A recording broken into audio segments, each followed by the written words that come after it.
Pues vamos a entrar ya en materia, si nos lo permite.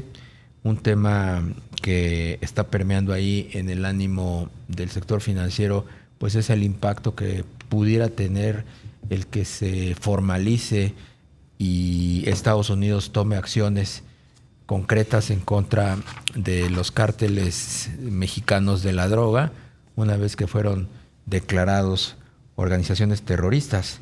Esto va a significar pues una sacudida a todo el sistema financiero mexicano que tendrá que estar pues bajo la lupa, se pone en automático bajo la lupa de las autoridades de Estados Unidos y sobre todo cuando se trata de empresas o de bancos eh, filiales de los estadounidenses y los internacionales con más razón. Bueno, si esto sin quitarle obviamente la importancia a los bancos 100% mexicanos. Vamos a platicar con Sandro García Rojas Castillo, él es socio fundador del XQ Group. ¿Cómo estás, Sandro? Gusto saludarte. Querido Darío, muy buenas tardes. Con el gusto de saludarte a ti y a Rogelio y por supuesto a todo el auditorio. Igualmente, Sandro. Eh, ¿Cómo estás viendo esta circunstancia? ¿Están, como creen y han dicho algunos, no pocos por cierto, que el sector financiero pues está en una situación endeble, vulnerable, el sector financiero mexicano, obviamente? A ver, a mí me parece que, bueno, hay que destacar dos cosas. Primero, ya se tenía conocimiento en la administración anterior del presidente Trump de que existía la posibilidad de que designara a los cárteles mexicanos y a otras organizaciones como organizaciones terroristas extranjeras, ¿no?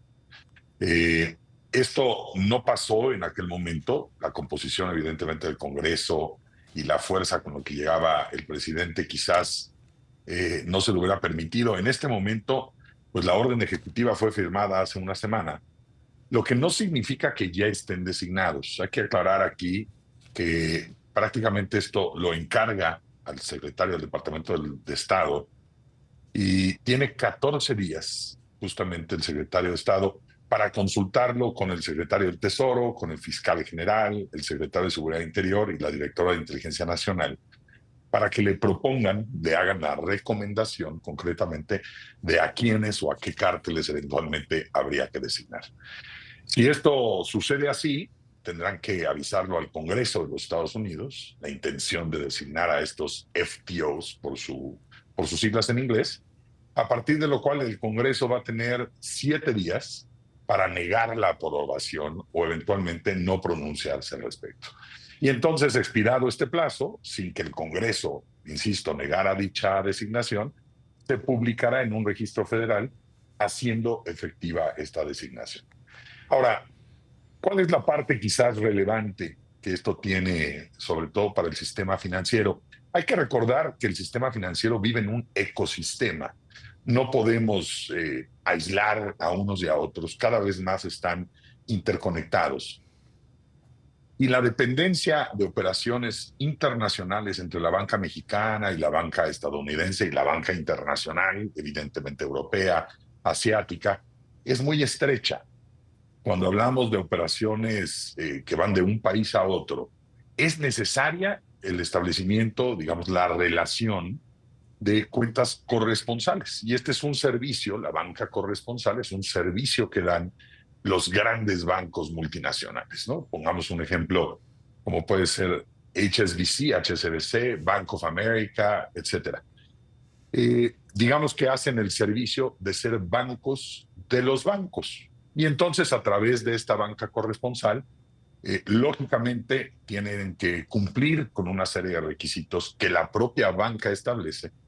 Y el hecho de que se designara a los cárteles de la droga como FTOs, como organizaciones terroristas, traería un problema sin duda alguna importante, un estrés para el sistema financiero. Y me refiero sobre todo a controles, mayores controles muy probablemente, reforzar eventualmente los que ya existen. Muy probablemente se van a revisar, digamos, las relaciones de corresponsalía que la banca norteamericana o la banca internacional tiene con bancos mexicanos.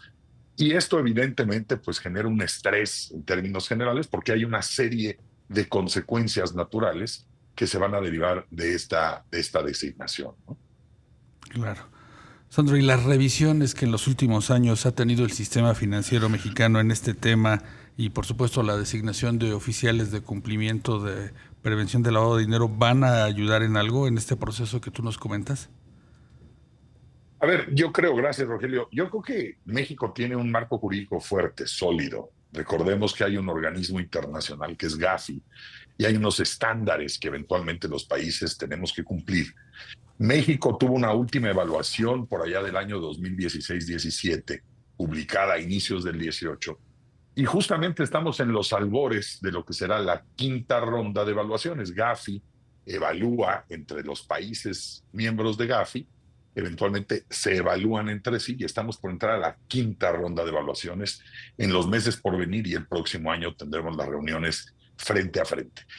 ¿Qué va a ayudar? Pues por supuesto una regulación sólida, oficiales de cumplimiento capacitados, por supuesto. Recordemos que ahí la Comisión Nacional Bancaria de Valores desde hace varios años creó una certificación especializada, pero digamos que esto viene a revolucionar de una manera muy activa y muy importante el tema de los controles. Y déjenme ponerles un ejemplo práctico. Todos los bancos, a todos los clientes, a ti, Rogelio, a ti, Darío, a mí, revisan eventualmente nuestros expedientes y nos piden evidentemente la razonabilidad del tipo de cuenta que abrimos con ellos.